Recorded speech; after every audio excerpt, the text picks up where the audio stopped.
जात बानी हम तो बाजार से लियावे फल फल हरिया हो।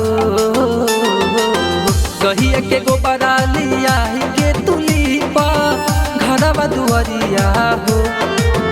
तबला और कालियाई बजरिया से जान। एक जोड़े नरिया एक जोड़े कलसा तू एक जोड़े ले ली हा चुनरिया हाय जान। तू ले ले आई हलल की चुनरिया हाय जान। गरिमा रिकॉर्डिंग स्टूडियो मुंबई। बोला बोला पाटन देवी मैया की तू ले ले आई हलल की चुनरिया हाय जान। होत बट देर हमके जाए द बाजारी सब लेके आई बात समझोए प्यारी। सब लेके आई बात समझोए प्यारी। अढ़ौल के हार ना भुलाई बजी राजा मैया के अपने चढ़ाई बजी। तो सब पूजा के तू कह दिह तैयारियाए जान।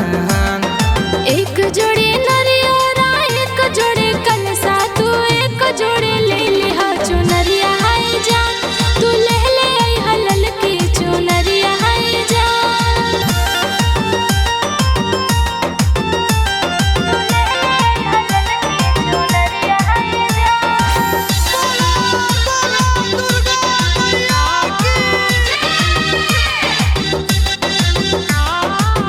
भेज दया सुख के तू मूर्ति लियावे जात बानी हम पंडित बाबा के बुलावे। जात बानी हम पंडित बाबा के बुलावे। इहे तो तहरा में खराबी बाए राजा भूतवा कवन तो बेहाबी बा। तब से अंकित भी बनी है पूजरियाए जान। एक जोड़े नरिया एक जोड़े कलसा तू एक जोड़े ले ली हा चुनरिया हाय जान। तू ले ले आई हलल की चुनरिया हाय जान। जात बानी हम तो बाजार से लियावे फल फल हरिया हो।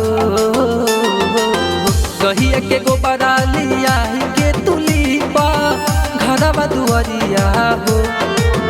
तबला और कालियाई बजरिया से जान।